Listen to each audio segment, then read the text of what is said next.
Jak czuję na kimś drzewo sandałowe, te takie kremowe, niczym nieprzytłoczone, bez dodatku nie wiadomo ilu nut, to od razu myślę sobie o tej osobie, po pierwsze, że ma dobry gust, a po drugie, że jest osobą sukcesu. Wydaje mi się, tak odbieram tę kompozycję jako totalnie pewną siebie, jeżeli w ogóle o perfumach tak można powiedzieć. Witam Was, kochani, serdecznie w kolejnym filmie na tym kanale i zapraszam Was dzisiaj na moje top 10 zapachów sukcesu. A co mam na myśli? To zapraszam Was dalej. W gwoli wyjaśnienia. Zapachy sukcesu to są dla mnie po pierwsze zapachy, które pachną dosyć drogo. To znaczy, kiedy je wąchamy, to mamy wrażenie, że wąchamy coś bardzo luksusowego, drogiego, fajnie wykonanego. To tak jak z ciuchami, wiecie. Wyglądać jak osoba sukcesu wystarczy mieć na sobie tak naprawdę bardzo dobrej jakości materiały i one zawsze się obronią i zrobią z nas kogoś bardzo wyrafinowanego. Podobnie jest z zapachami.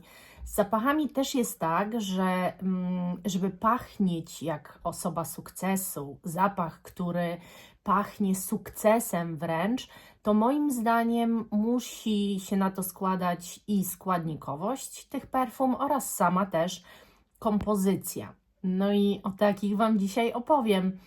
A że dostałam ostatnio komentarz, że ciągle mówię o tych samych zapachach, to postarałam się wybrać takie zapachy, o których nie mówię cały czas. No i mam nadzieję, że tym razem Dominik będziesz usatysfakcjonowany. Od pierwszego zapachu, od którego zacznę, to jest Xerjoff Duran Duran Moonlight, Black Moonlight. To jest zapach, który przy pierwszym powąchaniu już mnie kupił. Ja nie testowałam tego zapachu, ja po prostu go w perfumerii powąchałam. Wiem, że jest tutaj w składzie balsam tolu i ja nigdy nie wiedziałam, jak balsam tolu pachnie. Od razu Wam powiem, że tak naprawdę dzięki temu zapachowi według mnie wiem, jak pachnie balsam tolu, bo w mojej ocenie ten zapach składa się właśnie z zapachu balsamu tolu i tonki, czyli ten balsam jest troszeczkę dosłodzony, trochę się wydaje bardziej być może ambrowy, ale też nie do końca. Mamy tu taki zabieg, gdzie czujemy fajny wieczorowy bądź dzienny zimowy zapach, w którym jest idealny balans. To nie jest zapach przytłaczający, to nie jest zapach uderzający do głowy, to jest zapach, który Wy poczujecie na kimś, dopiero się do niego nachylając, ale to jest zapach bardzo silnie zostający w pamięci. Ilekroć nie podchodzę do swojej szafki i nie wącham tego zapachu, zawsze od razu robi się taka rozmarzona. Czuję się jak w takim starym zamczysku, ale takim pięknym i zadbanym tym zamczysku, gdzie różne zapachy się ulatniają, jakiegoś bardzo dobrego jedzenia, jakichś właśnie nut balsamicznych, ale nie takich balsamicznych, żywicznych, tylko właśnie czuć, że to jest ten balsam tolu. Jest taki bardziej wyrafinowany, dystyngowany. Ten zapach mam w pamięci cały czas. Cieszę się, że udało się kupić tak przepiękny zapach, tylko powąchawszy go, tak bardzo mi zapadł w pamięć i tak bardzo się cieszę, że go mam. To jest akurat linia dosyć droga Xerjoff, ale naprawdę ten zapach jest przepiękny. Jak czuję na kimś drzewo sandałowe, te takie kremowe, niczym nieprzytłoczone, bez dodatku nie wiadomo ilu nut, to od razu myślę sobie o tej osobie, po pierwsze, że ma dobry gust, a po drugie, że jest osobą sukcesu, bo tak mi się kojarzy drzewo sandałowe. Jest z jednej strony nieziemsko wyrafinowane i takie, bym powiedziała, wręcz luksusowe, coś osiągalnego w perfumach, ale nieosiągalnego namacalnie. Jest to coś, co wybitnie otula i otacza aurą osobę, która nosi. Ja tutaj mam Matierę Premier Santal Austral i uważam, że to jest wybitne drzewo sandałowe bez dodatków słodyczy, upiększaczy, bez jakichś róży w tle, bez dodatkowych nut, które zmieniłyby te drzewo sandałowe w coś już mniej dystyngowanego i mniej pachnącego sukcesem.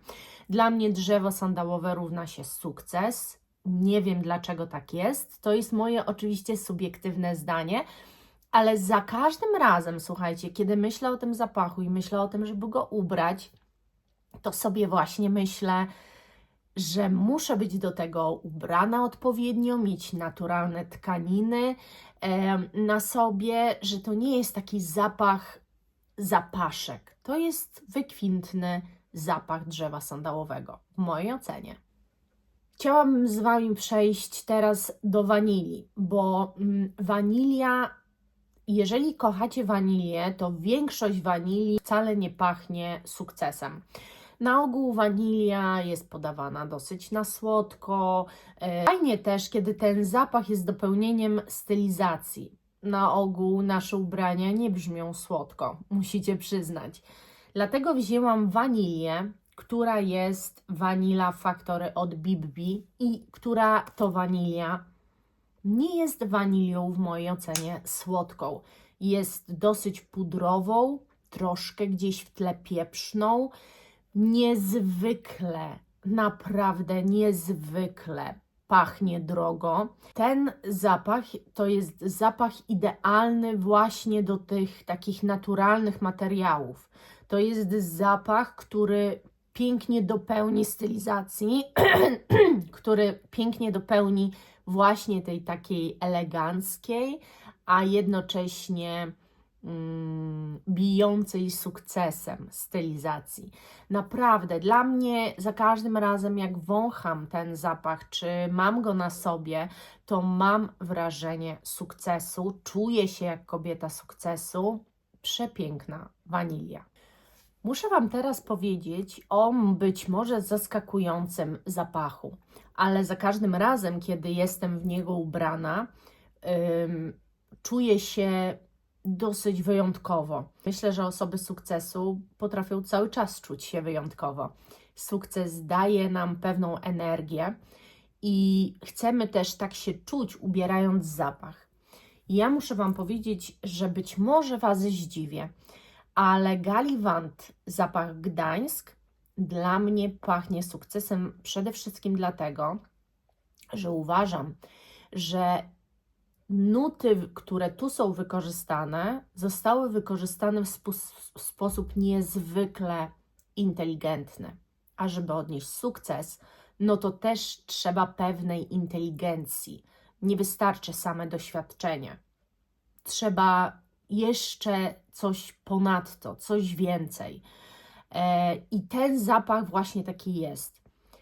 On ma kupę nut, ogrom. Natomiast cały wydźwięk tego zapachu kieruje nas na plażę nadmorską, na ten piach, który nam znika pod stopami.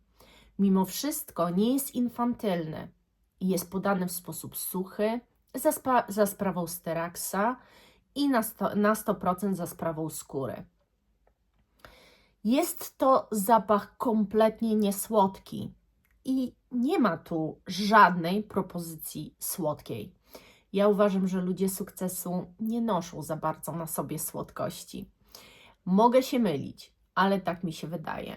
I ten zapach nie ma grama w sobie słodyczy, ale jest tak inteligentnie stworzony, jest tak nutowo poprowadzony, że widzicie pewien obraz, gdzie się właśnie znajdujecie, czyli właśnie tą plażę, te morze, pewną słoność nawet na języku zaczynacie czuć, ale nie ma w nim nut, które by tak do końca na to wskazywały. Jest tu przede wszystkim cały zarys tego, o czym Wam mówię, stworzony przez według mnie właśnie 3 nuty. Skórę, drzewo sandałowe, które się wybija bardzo, ale wraz ze skórą i ze styraksem w bazie tworzy właśnie ten taki, tworzy tą taką symulację tego piasku. Przepiękny zapach, jak to się nosi. O tym zapachu mówię Wam, ale nie mogło go tu zabraknąć. Byłabym totalną hipokrytką, gdybym o nim nie powiedziała. Ludzie sukcesu dla mnie też pachną jak pustynia. Sahara 4800 od Anomalii to jest właśnie zapach nie tylko pustyni. To jest wykwintny, bardzo dobrze zblendowany, idealnie poprowadzony zapach. Tu po prostu czuć sukces. Tu po prostu czuć składniki. Tu wszystko tak idealnie gra na skórze, tak przepięknie nas otula, tak fantastycznie ubiera, nie przebiera. Idealnie pasuje też moim zdaniem, bo ma właśnie taki wydźwięk puchatości delikatny, więc idealnie pasuje do różnych sweterkowych tematów.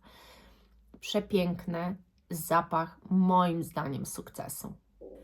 Każdy może osobę sukcesu odbierać jak chce. Ja odbieram na ogół trochę na sucho, trochę na dystansująco, trochę też na coś takiego nieosiągalnego. I tak też mi się kojarzy zapach Cuir Tassili od Maison Rebaki, czy Rebaci. Wybaczcie mi, ja dalej nie wiem, jak do końca tę markę się czyta.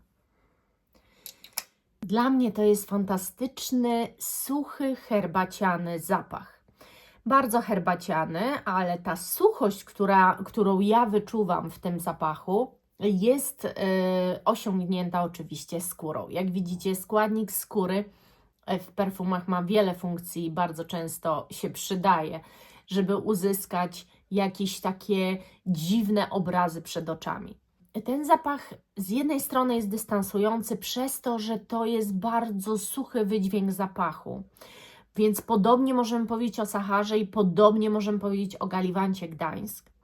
Natomiast z drugiej strony jest na tyle przyjemny, na tyle ma fajny odbiór otoczenia, że miło jest do kogoś takiego podejść, kto czymś takim pachnie. Odbiór tego zapachu jest naprawdę fenomenalny, dla mnie jest geniusz. Być może te kwiaty to nie są kwiaty, o których Wy byście pomyśleli, żeby je ubrać, jeżeli jesteście osobami sukcesu, albo jeżeli pachnie Wam w jakiś określony sposób w ogóle sukces, bo wydaje mi się, że sukces może mieć zapach i dla każdego z nas inny. Dlatego to jest moja 10, którą się z Wami dzielę. Natomiast Tilia od Marc Antoine Barrois to jest zapach znowu niesłodki. To są kwiaty niesłodkie. To jest lipa, która jest wręcz tak kremowa, jak drzewo sandałowe, która siedzi na czymś takim miękkim. Z jednej strony zapach dosyć ostry, dosyć można też powiedzieć suchy, jak na zapach kwiatowy. Z drugiej strony bardzo intensywnie kremowy. Różnie można go odebrać i jedni go będą kochać, drudzy nienawidzić, ale jedni też kochają ludzi sukcesu, a drudzy ich nienawidzą, więc może ten zapach ubrać jakąś osobę sukcesu, która poczuje się bardzo, bardzo pewnie. Wydaje mi się, tak odbieram tę kompozycję jako totalnie pewną siebie, jeżeli w ogóle o perfumach tak można powiedzieć. Od zawsze, słuchajcie, od zawsze. I nie ukrywam, że mogłam to lubić, mogłam tego nie lubić, ale od zawsze tak było, że ilekroć nie czułam na kimś Chanel No. 5, to zawsze o tej osobie pomyślałam, że jest to osoba sukcesu. Po pierwsze, trzeba mieć odwagę, żeby nosić Chanel No. 5. Po drugie, jeżeli już się zrozumie ten zapach, to jest to naprawdę wybitnie skomponowany zapach, ponieważ ja nie mam Chanel No.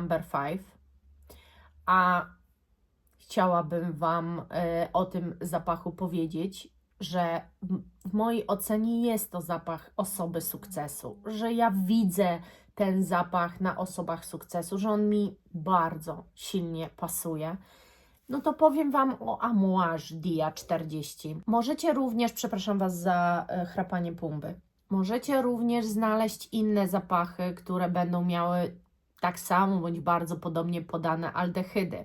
To kojarzy mi się ta mydlaność, ta ostrość aldehydów od zawsze, odkąd pamiętam i odkąd byłam małym dzieckiem, kojarzyła mi się z osobami sukcesu. Powiem Wam taką anegdotkę. Jedną z moich sąsiadek była babcia mojego kolegi z podstawówki. I oni przyjeżdżali do tej babci na weekendy bardzo dużo i bardzo często, a mieszkali też wcale nie tak daleko, kawałek dalej, pieszo, na osiedlu dalej. I oni zawsze mieli pieniądze. Oni na początku otworzyli sklep meblowy, później, w ogóle na samym początku to były lata 90., kto miał smykałkę, to się handlowo dorobił. Wystarczyło po prostu jeździć po jakieś rzeczy, sprowadzać do Polski i to sprzedawać i szło wszystko jak ciepłe bułeczki. I oni właśnie tak to rozpoczęli, później otworzyli sklep meblowy, milion biznesów, jeździli po towary, mieli bazary z ciuchami, no milion rzeczy. Zawsze mieli pieniądze. I właśnie ona zawsze pachniała Chanel No. 5, a ona była dla mnie uosobieniem kobiecych sukcesu. Wiecznie wyfryzowana, pięknie wymalowana, paznokcie zrobione, pięknie ubrana, fantastycznie pachnąca tym Chanel, którego ja nie lubiłam i nie znosiłam, a mimo to czułam luksus w tych perfumach. Miałam na tyle świadomość, żeby rozumieć to, że ten zapach nie przebiera jej i nie powoduje, że mi się nie chce w jej gronie przebywać, tylko wręcz przeciwnie. Mimo że tego zapachu nie lubiłam, czułam, że to jest właściwa osoba nosząca właściwy zapach. Więc wyobraźcie sobie, jak mam takie wspomnienie, jak ten zapach jest mocno zakorzeniony i jak bardzo nam potrafi korelować z pewną właśnie, może nie osobowością, ale właśnie z pewną majętnością nawet. Jak czujemy jakiś zapach, no to sobie od razu myślimy, że ktoś ma pieniądze. I w przypadku Chanel No. 5, czy też Amouage Dia 40, właśnie tak jest. Zostały nam jeszcze dwa zapachy i o przedostatnim, o którym Wam powiem, to jest L'Escundieu Oud Saffron. To jest zapach udowy, szafranowo-udowy, dokładnie tak jak jest napisane i dokładnie to czujemy. Jest on w jakimś tam stopniu, ten ud, wręcz nawet trochę zielonkawy, nie jest strasznie dymny, może przyduszać kogoś, ale raczej nie, bo jest bliskoskórny, nie projektuje nie wiadomo jak. Kompozycja jest stworzona moim zdaniem idealnie dla osób sukcesu. Po prostu jak czuję go w korku i kiedy noszę w ogóle go na sobie, to czuję, jakbym miała góry przenosić. Jest pewna energia zapachów, jest są pewne kompozycje, które bardzo nam się z czymś kojarzą. I ja tak mam tu. Ud ogólnie kojarzy mi się bardzo dobrze. Kiedyś udowe zapachy też nosili tylko wielcy tego świata, tylko bogacze tak naprawdę, bo takich kompozycji udowych dostępnych dla każdego po prostu nie było. I ten ud, który tu jest podany, jest dla mnie niezwykle wyrafinowany. Ogromnym plusem tego w ogóle zapachu jest to, że nie jest słodki, że nie ma tu żadnego dosłodzenia niczym, że jest to wszystko znowu zrobione na taką modłę suchą. Sukces jest suchy. Mam taki odbiór sukcesu, że sukces jest po prostu suchy. Lubi suchość, nie lubi mokrości, nie lubi brodzić w niczym i też lubi subtelność i ciszę. I te zapachy takie są. Przejdźmy do ostatniego, który ostatnim nie jest. Robiłam shortsa i mówiłam Wam, że przetestowałam 4 zapachy i opowiadałam Wam o tych zapachach, a między innymi tam był właśnie Jovoy Musk Palace. Ten zapach został mi w pamięci. O tym zapachu cały czas myślałam. Ten zapach nie wychodził mi z głowy tak długo, że stwierdziłam, że ja go po prostu muszę mieć i muszę go kupić i muszę go otworzyć i muszę go wręcz już użyć. A nie zdarza mi się to często i nie będę Was oszukiwać. Często jest tak, że robię zakupy perfumowe i oczywiście o większości myślę, żeby już je użyć i zobaczyć, ale ten znałam i w tym wypadku, kiedy wcześniej testowałam już globalnie, powiedzmy nawet, i przychodzi do mnie zapach, to na ogół ląduje na półce i rozpakowany i czeka na swój miesiąc, na swój czas, kiedy będę go używała. W tym wypadku, jak tylko przyszedł, został od razu użyty. A że wiedziałam, że danego dnia ma przyjść, to nawet niczym się nie pryskałam, czekałam, aż przyniesie mi go kurier i po prostu się nim wypryskam. To jest taki zapach, który obecnie najbardziej wpisuje się w to, co ja lubię. Pierwsze zapachy piżmowe to jest obecnie to, czego poszukuję. Szukam niezwykłych zapachów piżmowych, które są właśnie niesłodkie, nie do końca przytulaśne, ale też nie odstręczające, nie jakieś dziwne, zwierzęce, jakieś takie odstraszające. Szukam tego piżma kobiecego z jakąś sensualnością, kobiecością, ale ubranego w taki sposób, który o tej kobiecości nie będzie mówił.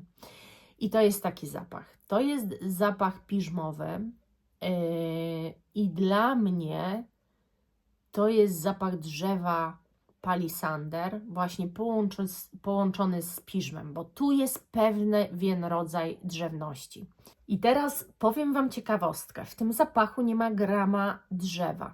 Ten efekt takiej drzewności, wręcz ja mówię o palisandrze, bo ostatnio wąchałam zapach drzewa palisander, nawet zapach się nazywa, słuchajcie, marki Aedes de Venustas. Tak, palisander zapach się nazywa i dosłownie tam jest zapach palisandra. I jak zaczęłam testować to doszłam do wniosku, że tu jest idealne piżmo, takie cudowne, ukochane przeze mnie, połączone z tym palisandrem. A że jednego dnia testowałam tamto, a drugiego palisander, to bardzo szybko skorelowałam te wonie. Nie ma tu drzewa, ale moim zdaniem za tę drzewność, którą ja tu wyczuwam, odpowiada irys. Ten irys to jest taka rozrzedzona, rozwodniona, rozmiękczona piżmem nuta tu z Penhaligonsa Mr. Thompson. Takie mam odczucia. Zapach jest tak przyjemny, jest tak przepięknie stworzony. To się nosi jak marzenie, powiem Wam w ogóle więcej. To by mógł być mój zapach codzienny. Nigdy Wam tak nie mówię o zapachach, bo szczerze nigdy do tej pory nie poznałam zapachu, który mógłby być moim zapachem codziennym. A to mógłby być. On tak mi pasuje, tak idealnie do mnie przylega.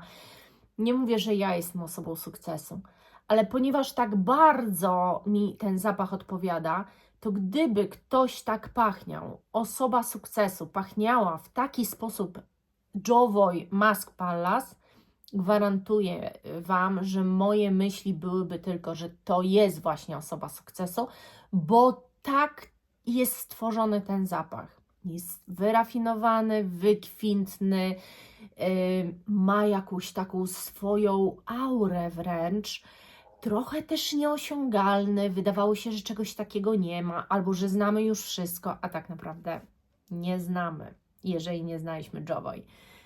I tak by się ta moja 10 skończyła. Trochę się nagadałam. Bardzo fajny uważam temat, a przynajmniej dla mnie. Dajcie koniecznie znać, czy coś znacie i się ze mną zgadzacie. Czy też uważacie, że sukces jest w wydźwięku dosyć suchy, a już na pewno nie słodki? No bo te propozycje nie trącają za bardzo słodyczą. Raczej wręcz przeciwnie. Dzięki za dzisiaj. Do następnego. Buziaczki. Pa, pa!